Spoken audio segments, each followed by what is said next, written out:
Qu'est-ce que c'est que ça? Allez, viens! Ouais, toi là! Viens! Hey, t'es prêt à partir à l'aventure là? Ouais, je crois. Non? Non. Allez, change-toi et on y va. Ah bah voilà, on est mieux là. C'est parti, hein? Allez, on y va. Let's go! Bon, l'Écosse, on y va? On le laisse pas. Allez, ensemble. Délicieuse. Bonjour et bienvenue chez Woodlanders. Aujourd'hui, format un peu différent. On accueille un novice dans les bois. On accueille Nikos.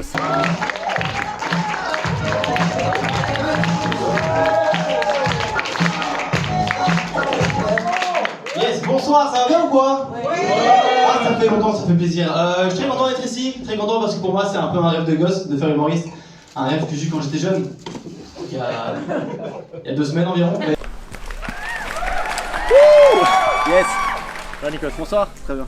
Donc voilà, je t'ai donné rendez-vous ici au barrage Denis Ramon, dans ce magnifique panorama, pour te donner un peu le goût de l'aventure.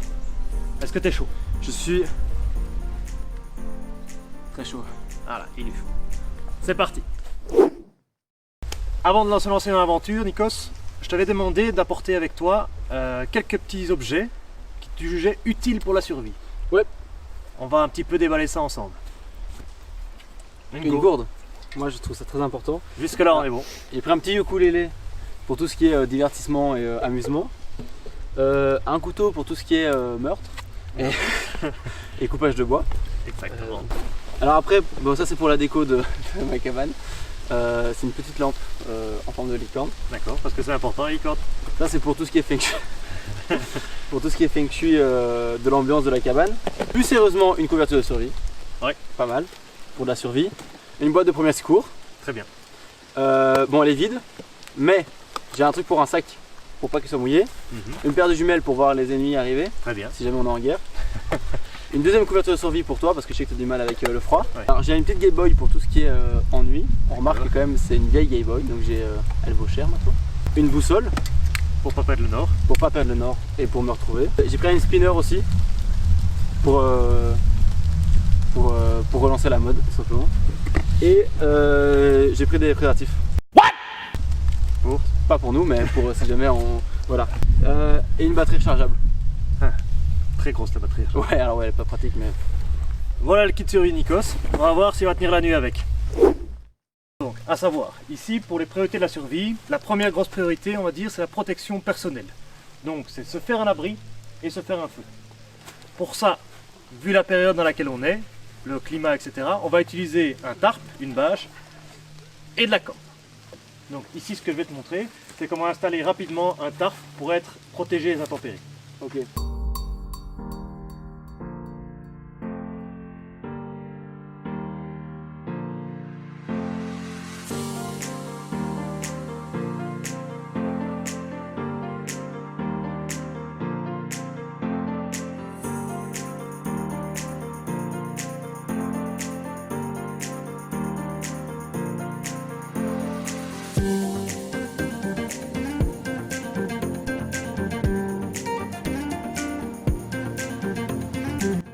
Donc voilà, ici on a tendu notre corde, on a presque fini d'installer notre bâche.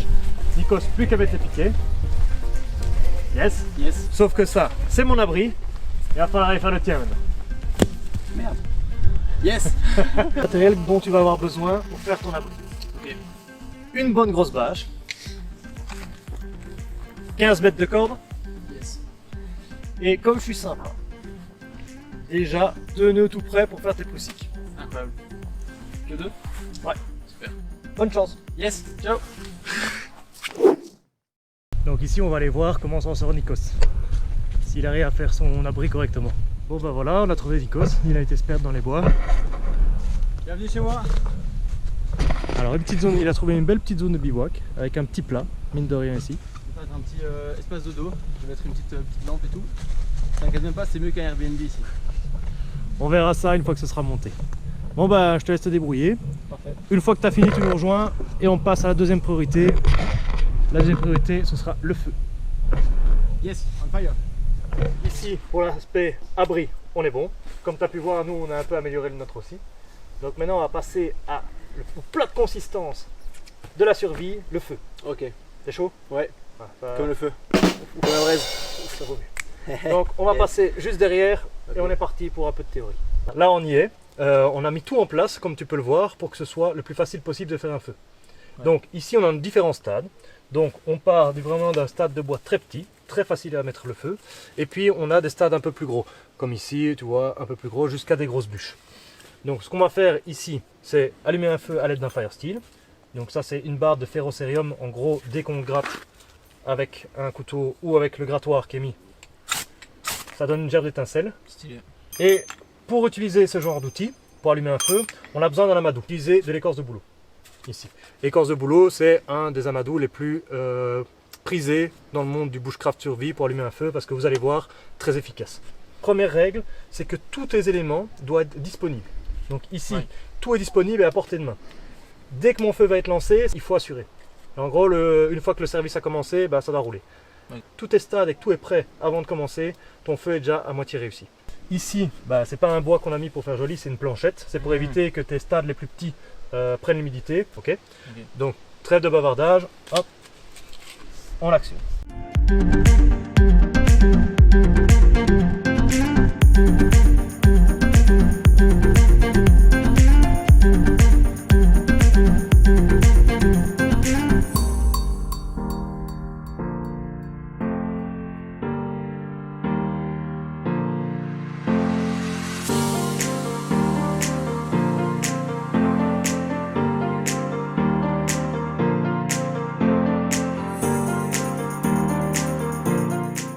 Donc maintenant la théorie, Elle est acquise. elle est acquise. On va envoyer maintenant Nikos faire son feu. Donc pour ça il va avoir besoin d'une scie, Yes. un couteau, Yes. des gants parce qu'on n'est jamais trop sûr. C'est vrai. Vu l'énergumène, faudrait pas qu'il se tranche un doigt, pardon. C'est bon. Et un fire steel. Que la force soit avec toi. Exactement. Vous voulez savoir comment Nikos s'en sort avec son feu? Moi aussi. On va aller voir ça.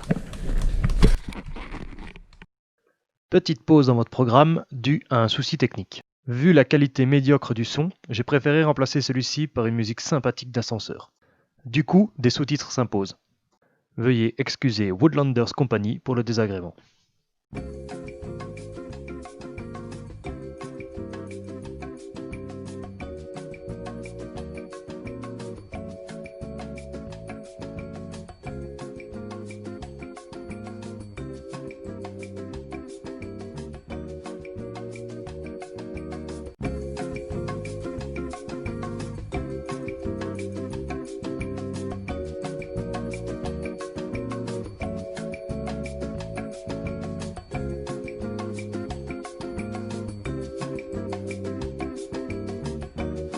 Ouais, enfin, c'est plus ou moins ce qui s'est dit. Donc voilà, Nikos, première journée finie. Ouais. Donc on a vu la première priorité, donc te faire un abri et commencer à faire un feu. Ouais. Niveau feu, t'en es où là? Sur un début. Sur un début, ok. Il va arriver. Donc ici on arrive tout doucement à la fin de la première journée, donc ce qu'on va faire c'est plutôt profiter un peu du feu qu'on a avec une bonne petite bière. Donc ici on est sur des produits locaux, hein, de la bonne bière belge. Dans la Belgique. Attention. Pas tête. Yes. Oh damn. Donne du champagne aussi. Incroyable ce qui se passe ici. Allez suivre Woodlanders. Wood, c'est dur à dire. Hein. Woodlanders. Parce que je parle pas anglais. C'est pas beau ça. Alors, maintenant vient un peu le moment fatidique, hein. Tu es venu quand même un petit peu pour répondre à nos questions. Avec plaisir. Donc j'ai une petite interview ici sur mon GSM. Donc quelques questions et il va y répondre à cœur ouvert devant vous, les fans, ceux qui ne le connaissent pas. Voilà. Ouais. Ils vont apprendre un peu à te découvrir ici via cette petite nuit dans les bois. Donc première question, comment est-ce que tu es arrivé à devenir humoriste? Quel est ton parcours? Alors c'est très cliché, mais donc moi c'est un rêve de gosse. Donc en vrai depuis que je suis petit, je suis un peu le cliché de celui qui fait rire la classe, la famille, machin. Et je me souviens que ma mère allait me montrer enfin, on a été voir des spectacles de Kev Adams, Gad Elmaleh, bon, les gros noms de l'époque. Les monstres, quoi. Les monstres, ouais, donc dans des grosses salles et tout. Et moi je me suis dit, wesh, je savais pas que c'était un métier. Ce que je fais maintenant gratuitement, je peux le faire pour de l'argent. Je veux faire ça. J'avais commencé en gestion et marketing et je m'y plaisais pas du tout. Et donc j'ai commencé alors à faire du théâtre à côté pendant marketing, pendant 1 an. Et après j'ai découvert le What the Fun, qui est une plateforme à Bruxelles qui permet à des humoristes de se lancer dans des scènes, dans des bars à Bruxelles et tout. Et donc j'ai commencé une fois, ça s'est bien passé pour une première et j'ai bien aimé et je me suis dit vas-y c'est ça que je dois faire et donc j'ai continué, puis après maintenant il y a la radio etc. Et donc c'est ça le début quoi. Nickel. Donc si pour citer un scribe célèbre, humoriste, bonne ou mauvaise situation? Humoriste c'est bonne situation. Ouais. Je pense parce que en fait quand tu dois écrire des sketchs et faire rire les gens. Enfin, c'est ce que beaucoup de gens humoristes. Moi, déjà, moi, je ne me considère pas encore comme humoriste. Pour moi, je fais du stand-up. Mais je pense que c'est une bonne situation parce que souvent, les humoristes, ce qu'ils disent, c'est qu'ils prennent beaucoup de recul sur tout ce qui se passe, donc tu analyses beaucoup. En même temps, ça peut être chiant parce que du coup, tu profites moins du moment présent parce que tu es toujours dans la retenue et dans l'analyse de la chose. Mais ça te permet quand même d'avoir, je trouve, une opinion intéressante sur certains points. Quand moi, je t'ai découvert, on va dire, via Radio Contact, etc., les réseaux sociaux, et c'est vrai que sur n'importe quelle plateforme, on te voit toujours avec un couvre-chef. Alors, est-ce que c'est parce que tu as honte de ta coupe de cheveux ou parce que c'est une calvitie précoce? Alors déjà, en vrai, il y a une calvitie qui arrive Ok. sur les dessus, là, le bord. Mais c'est pas pour ça à premier temps. C'est pas non plus pour la coupe de cheveux, parce que là, j'ai trouvé une chouette coiffeuse, Natalia Tran. D'ailleurs, je fais un peu ça Un peu la pub, vas-y. à Stockel. Et du coup, les couvre-chefs, je sais pas, c'est parti d'un. C'est mon père qui m'a dit une fois, il m'a acheté un béret en mode vas-y essaye-le, mets-le sur scène. J'étais en mode c'est mort, je mets pas ça sur scène. Puis je l'ai essayé, j'ai eu des bons retours et ça a continué dans ce que je cherchais, d'avoir un style particulier sur scène pour me faire au début repérer plus facilement. Tu vois, genre, 6 personnes qui passent sur scène en même temps, t'en as qui a un béret, on va dire ah ouais le mec avec le béret je m'en souviens un peu plus. Ah ouais, lui il était drôle le mec au béret. Voilà exactement. Et du coup c'est parti de là. Puis après j'ai commencé les bobs, on dirait que c'est une addiction. J'ai acheté un bob et j'ai trop aimé parce que je sais pas, je me sens tout en sécurité. Je suis là avec quelque chose qui me couvre, c'est chaud, je garde ma chaleur corporelle. Bob est quelqu'un de réconfortant. Bob est quelqu'un de réconfortant et puis soyez Bob aussi. Donc, Exactement. Faisons un peu en pub aussi pour Bob. Pour Bob. Un peu de prévention. Boire ou conduire, nous on a choisi de bivouaquer. Ouais, faut pas conduire. Voilà. Est-ce que tu as un idole, un exemple pour toi qui t'inspire aussi, autant dans ta vie professionnelle que dans ta vie privée? Alors, de manière générale, tous les gens qui arrivent à réaliser leurs rêves, je pense que c'est des gens qui sont assez inspirants, que ce soit dans la vie privée ou la vie professionnelle. Ok. Un petit plaisir coupable, ton petit péché mignon. Ouais, c'est pas un plaisir coupable, mais j'adore mettre des chansons et les chanter dans la chambre. Je chante très mal, hein. Mais j'adore chanter et rapper des chansons dans ma chambre tout seul. Et genre juste je me chauffe, je mets mes néons parce que j'ai des petits néons dans ma chambre. Oh. Ça fait une petite ambiance bar à pute. Et du coup, je suis là, je mets mon écran avec les paroles et je chante tout seul dans ma chambre. Ok. Et ça me fait trop kiffer. Et en vrai, je crois que c'est le genre de moment où tu te dis, c'est là que tu sais si t'es heureux ou pas. On sort des sentiers battus et on va sur le portrait chinois. Ok, ah oui, si, okay. J'en ai déjà fait en primaire. Donc, chez vous aussi à la maison, regardez, interagissez, on verra ce que ça donne à la fin. Donc, du tac au tac, hein. Pas le temps de réfléchir. Si tu étais une pizza, Pizza Hawaii. une bière, triple carmélite parce qu'on en boit une et qu'elle passe vraiment bien. un slogan pour un préservatif. Avec Nikos c'est toujours mieux. Tu étais un tracas de la vie du quotidien. Ah, les poignées en métal de casserole. Je suis sur ça, je suis sur ce débat là pour l'instant. C'est mon combat personnel. Un objet inutile. Les poignées en métal sur les casseroles. Une réplique culte. On va te faire refaire Alien. Ok. De Deconec. D'accord. On va te faire refaire Alien. C'est un personnage fictif. Attends, putain, c'est pas du tout du tac au tac ça. T'inquiète, ça sera coupé au montage. Nope. C'est tout le coupé au montage maintenant j'ai l'air con. Non, Sacha de Pokémon. Un jeu vidéo. Pokémon. Pac-Man. Ah, Pac-Man. Si tu étais une faute de français. Si j'aurais. Ombre chinoise, c'est terminé. Donc voilà, il a répondu. Il y a un petit peu du mal sur le personnage. Sur le truc fictif, ouais, j'ai calé. Donc vous faites votre avis sur le personnage. Maintenant, vous comprenez un petit peu plus ce qu'il y a dans la tête de Nikos. Rien. Ben voilà, ici on arrive à la fin, tout doucement à la fin de la petite interview. Donc ce que je te propose de faire, c'est que tu nous fasses un peu un moment promo. Donc Okay. Est-ce que tu as des spectacles prévus, quand, où? Donc voilà. mon auditoire, donc les Ouais, quelques ça. abonnés qui sont Oui. présents et qui regardent, qui ont l'amabilité de nous suivre depuis un petit temps maintenant. Bah voilà, et c'est ton public aussi. Donc, Bah, bonsoir. Du coup, déjà je m'appelle Nikos, si jamais les gens n'avaient pas toujours pas capté. Je suis sur Instagram et Facebook, NIKOOZZ, là il y a toutes les informations déjà. Je poste mes chroniques que je fais sur Radio Contact si t'as pas envie de te lever à 7h40 le jeudi. Ce que je comprends parce que moi aussi j'ai la flemme, mais je dois le faire.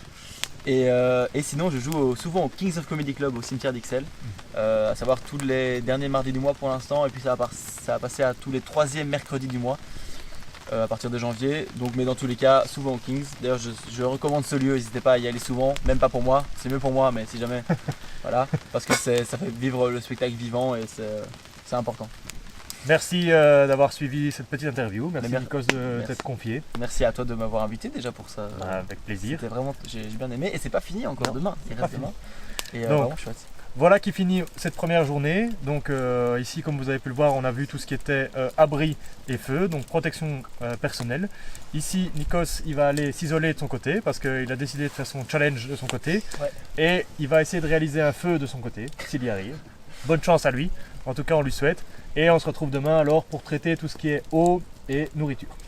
Parfait, Ça roule? ça me va. Bah, je te souhaite déjà une bonne nuit. Ben, j'espère.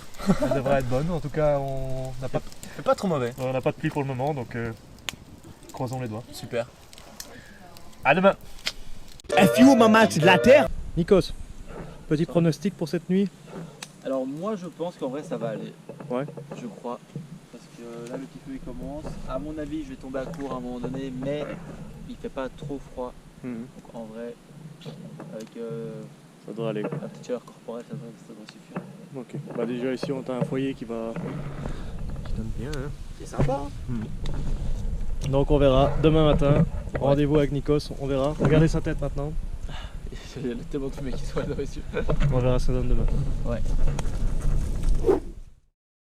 Bonsoir. Voilà, jour 2. Nikos a survécu à sa nuit.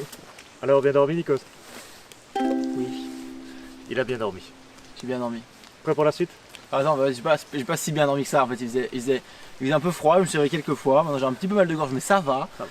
J'étais juste un peu trop en pente et donc ça veut dire que je glissais un petit peu. Mais voilà, ça c'est les aléas de. On voit qu'il y a des couches qui sont rajoutées au fur et à mesure de la nuit. Oui. Donc on passe à la suite? Oui. Ok. Donc ici on va voir, on a vu hier tout ce qui était protection personnelle. On va voir aujourd'hui l'eau et la nourriture. C'est partant? Toujours. Donc ça tombe bien, on est au bord d'un lac. On a de l'eau à profusion. Donc je vais t'expliquer un peu comment ça marche. Et pour ça, on va directement passer dans le vif du sujet. Parti. En avant. Bon Nico, voilà, là on est au bord de l'eau pour récolter de l'eau, ça tombe bien. Donc il faut savoir qu'en fait dans l'eau il y a 5 gros polluants qu'on va essayer d'éviter. Donc il y a tout ce qui est gros bazar, gros brol, toutes les feuilles etc. C'est le plus gros polluant. Ensuite il y a tout ce qui est micro-organismes, protozoaires etc. Les bactéries, les virus et en dessous de ça tout ce qui est produits chimiques etc. En fait ça va du plus gros, donc des big brol, aux produits chimiques etc. qui sont les plus petits. Ce qu'on va faire pour rendre cette eau potable, parce que pour le moment ça traîne un petit peu au bord comme ça, c'est pas top. L'idéal c'est de trouver une eau vive, rivière, etc. Mais bon, ici on a ça, on va faire avec, on va la purifier. Donc dans un premier temps on va la purifier, on va la faire bouillir et après on la filtre. On peut faire l'inverse, on peut d'abord la filtrer puis la bouillir, peu importe, tant que les deux sont respectés. Ok? Donc on récupère de l'eau et puis c'est parti pour l'ébullition. Ici, comme tu peux le constater, on a enlevé les plus grosses parties, les plus gros déchets déjà.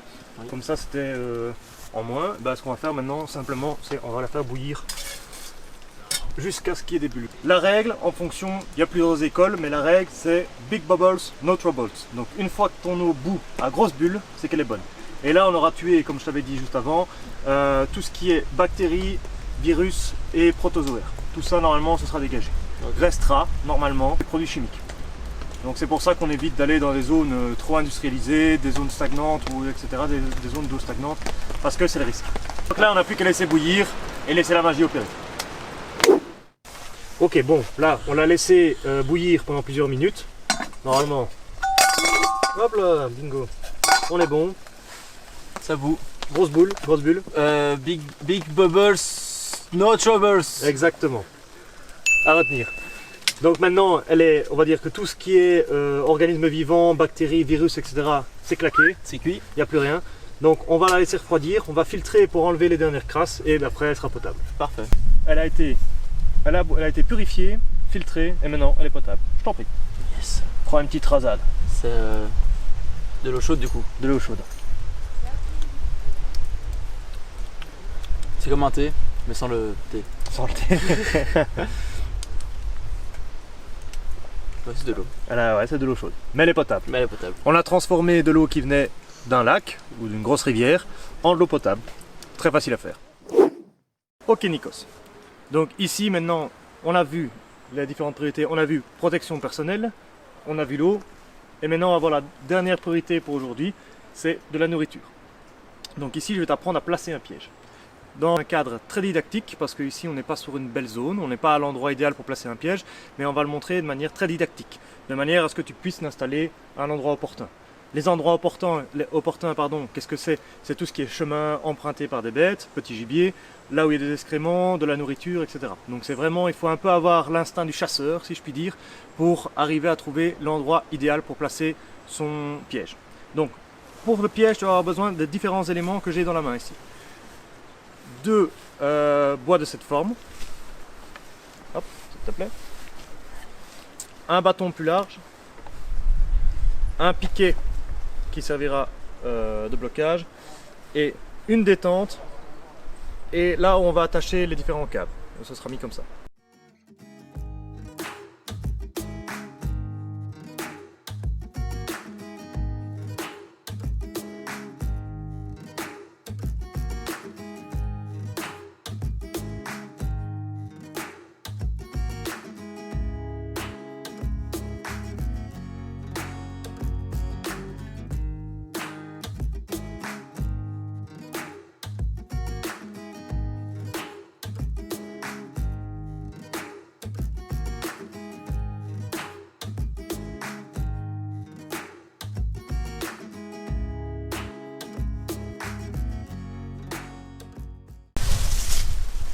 Petit lapin. Petit lapin dans le Non. Petit lapin. Libère-toi. Donc ici le lapin il va être pris, mais pas pendu, donc il faut faire en sorte que soit un peu plus haut, quoi. Ouais. Mais il aura déjà un bon choc, quoi. Chez le lapin. Chez le lapin. Donc voilà, petit piège réalisé. On te laisse ça. Ouais, salut. Voilà qui conclut ces 24 heures d'aventure avec Nikos, qui était novice, maintenant qu'il ne l'est plus. Alors tes impressions? Eh ben, très sympathique. Vraiment, c'est cool parce qu'en vrai, donc j'ai déjà été souvent en contact avec la nature, avec les scouts. Mais là, c'est quand même une autre approche. C'est plus de voir comment se débrouiller avec ce qu'on a, avec ce qu'on peut trouver et tout. Et je trouve ça intéressant et je trouve que c'est quelque chose qu'on perd beaucoup pour l'instant dans notre époque. Le contact avec la nature et tout. Et donc, c'est un moyen en vrai de se reconnecter un petit peu, ne fût-ce que 24 heures, et de sortir un peu de son train quotidien, quoi. Exactement. Donc ici, on a vu avec Nikos les 4 priorités de la survie, les 4 bases. On a vu la protection personnelle avec un abri et un feu. On a vu comment se procurer de l'eau et comment se procurer de la nourriture, en très général. La prochaine fois, Nikos, si tu es partant, on va aller un peu plus dans l'advance, on va aller quelque chose un peu plus compliqué. Et on va rentrer vraiment dans le vif du sujet. Peut-être plusieurs jours, peut-être pas. On verra en fonction de ce qu'on peut faire. Un mois en Sibérie, Un mois en Sibérie, sans sac de couchage. rien. Une brosse à dents et c'est tout. Yes, parfait. Donc voilà. J'espère que cette vidéo vous a plu. N'hésitez pas à aller voir la page de Nikos, lui rendre un petit peu visite. Moi, si je sais pas si tu as quelque chose pour les convaincre de venir voir ta page. Je suis drôle en vrai. En vrai, il est drôle. Pas tout le temps, mais il est drôle. Donc voilà qui est conclu. Merci de nous avoir regardés. J'espère que tout ça vous a plu et n'hésitez pas à liker, partager, etc. Aussi bien Nikos que nous. Ça nous fera plaisir. Woodlanders. Woodlanders, exactement. Et à bientôt pour de prochaines aventures. Jour 1. Ok. Jour 1, j'ai le cul tout trempé. J'ai envie d'arrêter. C'était une mauvaise idée. Voilà. Jour 2, c'est pas beaucoup mieux. J'ai pas de rime en yeux, mais je veux mon pieu. Bah, mais y'a quoi là? Eh, me teste pas sur l'impro toi. Qu'est-ce qu'il y a? C'est quoi ton problème?